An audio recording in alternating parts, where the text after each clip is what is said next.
When are you finally moving in with me? Stop complaining, my husband demanded impatiently over the phone.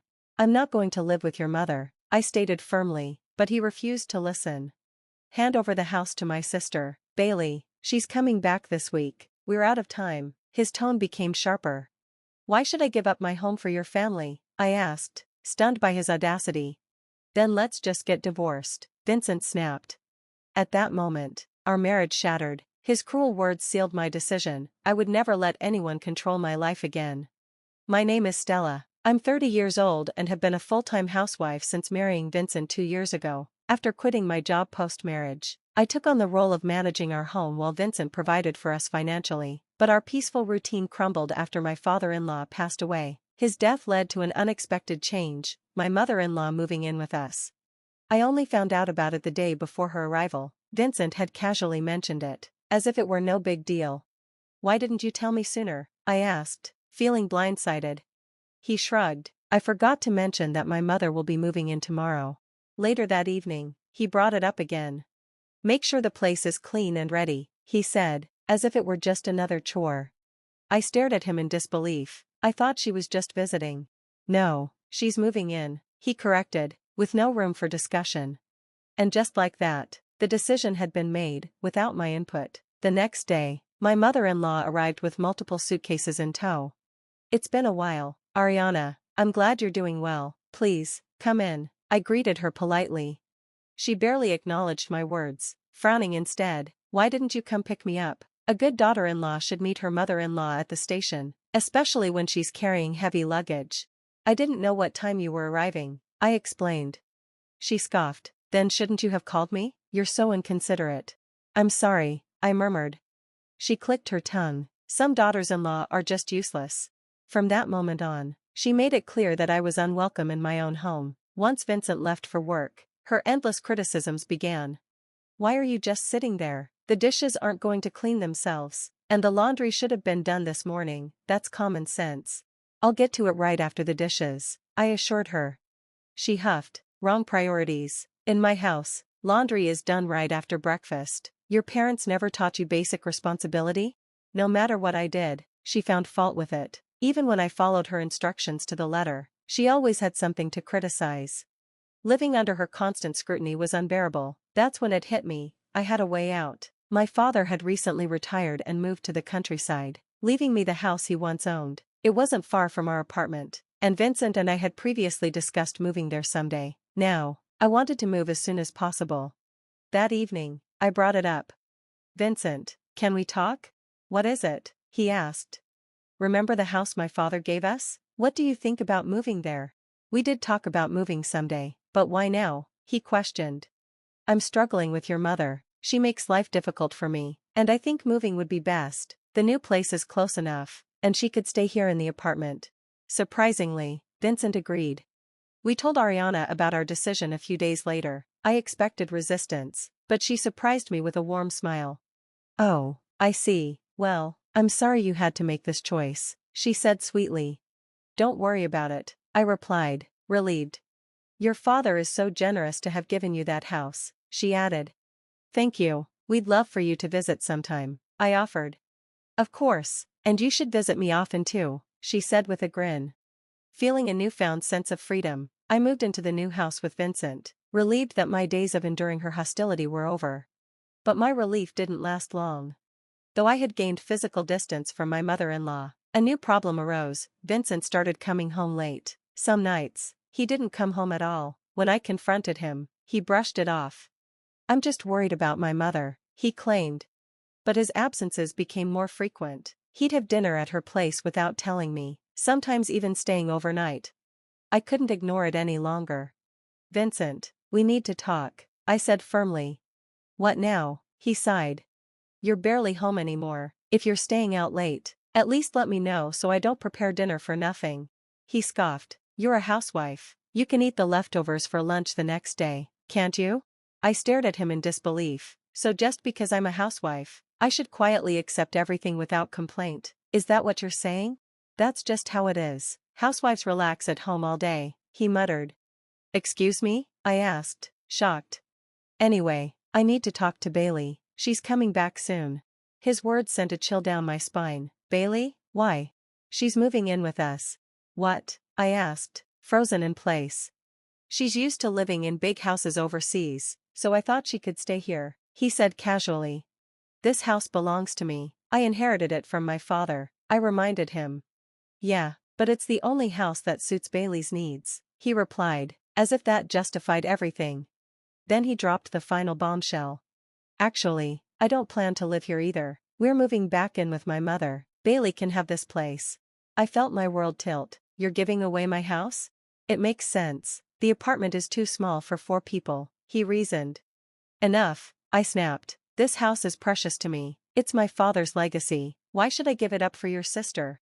That was the moment I knew I couldn't stay with Vincent anymore. Tears welled up in my eyes. This beautiful house is wasted on you, Vincent scoffed. I already promised Bailey she could have it. It's too late to back out now. His words were cold, indifferent, as if my feelings didn't matter at all. You never even asked me about this, I shot back. I won't agree to it.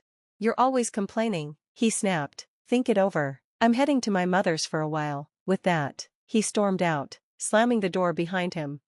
Left alone, I sat in stunned silence, tears spilling down my cheeks. How could he do this? How could he decide something so huge without my input? The house I inherited from my father, my childhood home, was something I treasured, and now, he wanted to hand it over to his sister as if it were his to give?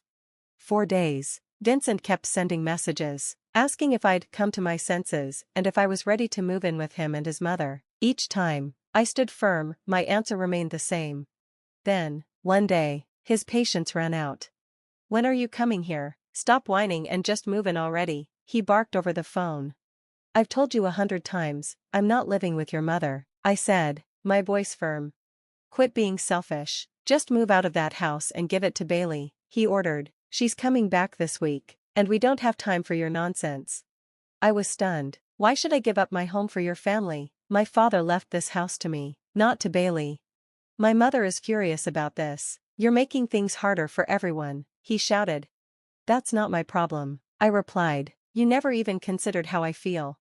Vincent let out an exasperated sigh, then delivered his final blow. If you won't do as I say, then let's get divorced, he spat. Hand over the house and be out by tomorrow. Something inside me snapped. The love I once had for him dissolved in an instant. He was willing to throw away our marriage just to get his way, to use divorce as a weapon? That was the final straw. He must have sensed my silence as hesitation because he pushed further. I mean it, if you're not gone by tomorrow, we're done, he threatened. I took a deep breath. Are you serious? Of course, I am. What do you think will happen to you if we divorce? You're just a housewife. You won't survive without me, he sneered. I clenched my jaw. Fine, I get it. His tone softened, as if he thought I was finally giving in. Good, now hurry up and move. My mother is looking forward to straightening you out. Then, he hung up. But I had my own plans. That night, I reached out to my father, who had always supported me. Together, we put things in motion. The next day, I called Vincent, pretending to go along with his demands. By the way, when exactly is Bailey coming back? I asked casually. Tomorrow. Why do you care? He asked, suspicious. I just find it interesting. If she's made so much money from stock investments, why does she need this house? I said, my tone dripping with sarcasm. TCH, you don't get it, he muttered. Anyway, make sure you're out by today. Oh, don't worry, I've already moved out. There was a brief pause, then, he chuckled. I knew it. You don't actually want a divorce, do you? You realized you can't survive on your own. But this is where things change, I continued. What do you mean? He asked, suddenly wary. We're still talking because we're still legally married, I said, but now, I'm the one considering divorce. His confidence faltered. Wait, what? You told me to move out, so I did. I'm no longer in that house. He scoffed. All right, so where did you go? My parents' countryside home, I said simply, and I have no intention of coming back.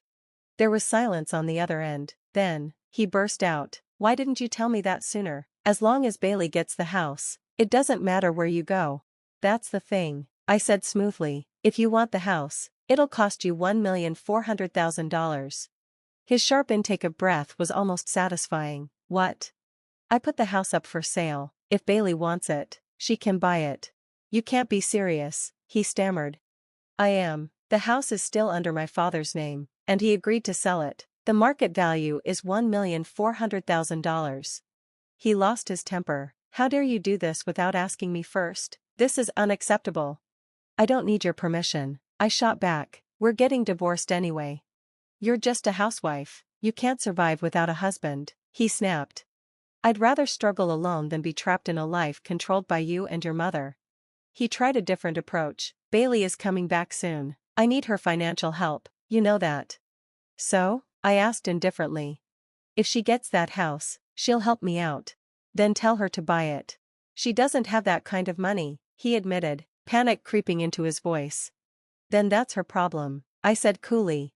I had no more patience for his excuses. Did you really think you could scare me into giving up my house? That I'd bend to your will just because I was a housewife? Let's just calm down and talk this through, he pleaded. I am calm, I replied. It's you who's panicking. I won't let you or your family control me anymore. You and your mother can enjoy your miserable little life together. Goodbye, Vincent. And with that, I hung up. I blocked his number, contacted my lawyer, and filed for divorce. The legal process took time, but in the end, the court ruled in my favor. Vincent was forced to pay alimony, while still struggling to support his mother. Bailey, furious that she didn't get the house, left the country again. Meanwhile, I built a new life. I moved to the countryside, where peace and happiness awaited me. I found a clerical job through a neighbor and, for the first time in a long while, felt truly free. This was my fresh start, and I was never looking back.